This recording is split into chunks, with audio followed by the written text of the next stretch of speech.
Extreme Marine, where the water meets the rage. The cutting edge of high-performance boating for those who dare. Adrenaline on the water. Hold on, it's a ride on the wild side. No wimps allowed.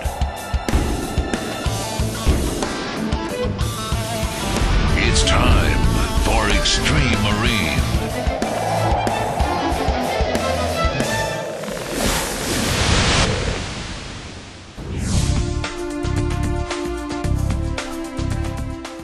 This weekend is a culmination of probably 6 to 8 months of being on the internet. People from all over the country coming. They're expecting somewhere in the vicinity of around 100 boats. That's not going to be running, but that's just boats to come out and watch, people to spectate, see what's up. And you got about 5 boats that are going to be in the money. It means a lot. It means bragging rights for who's the fastest, who's the baddest, and who can actually say they run 135 or 140.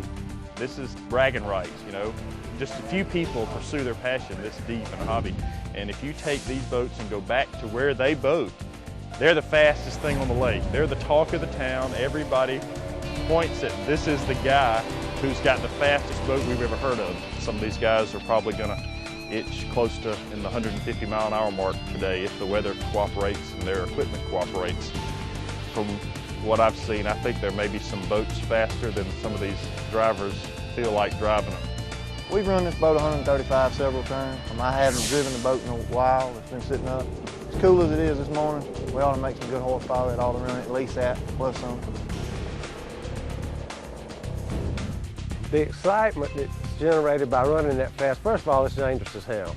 If this boat got away from me at that kind of speed, the boat's going to go to pieces, and it could cause serious injury, even death. I'll be disappointed if I can't run in the mid-130s with this boat right here. Showdown's going to be today. We're going to find out where the rubber meets the road, who's got the fastest boats and who's got the biggest mouth. Armed with high-performance river rockets, these weekend warriors have traveled from across the country to Central Florida's Swanee River to compete in what they call the high-speed shootout. The prize? Bragging rights. And to these guys, that's better than any trophy. They told us yesterday there's no speed limit, so as long as nobody's doing anything reckless, I think we'll be okay. I think they want to watch. Although this is not a sanctioned event, and these are not professional drivers, the personal safety requirements are high and mandatory for each driver making a pass. Hank Hogan of Milledgeville, Georgia, has decided that he's not only up to the task, but is anxious to be the first to run. The first pass I made upriver was a kind of a get adjusted pass. And I went approximately 136, they said, but I knew my boat had more, but I wasn't used to the environment yet.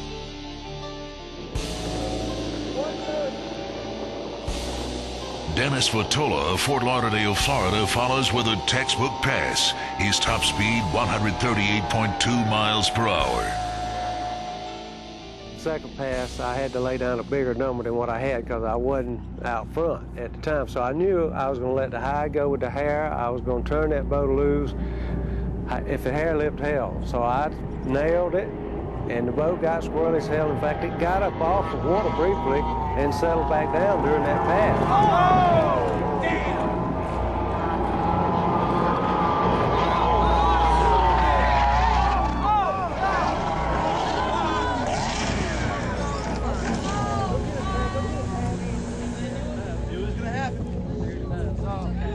I look at those pictures and I see the tumbling and the skipping across that water, and I wonder how I survived. It's just a miracle. The good Lord was looking after me that day, because you generally don't survive a crash going that fast, but I don't know how in the world I survived. He's lucky. Came up, puff of wind caught it, blew it over backwards. He's probably running 130 when it happened. And no broken bones and no internal injuries. That's all you can ask for. He probably skidded 225, 250 feet on the water, which helped. The sudden stops is what really gets you. These boats don't like wind, and they will get you in trouble when they get into it. The boat actually sank They retrieved it, hooked the rope to the front of the boat, pulled it back to the top of the water, and got some of the water out of it and headed back to shore with it. Had to pull it up on the bank, the actual dirt, and let the water drain out the back, and if people wouldn't have been around, it would have sunk. Nobody'd seen it again. It's an obsession coupled with a sickness. And something I do, I love it, and it's just, I can't get it out of my system, and this crash is not going to do it. I'm coming back for more. Extreme Marine, the series.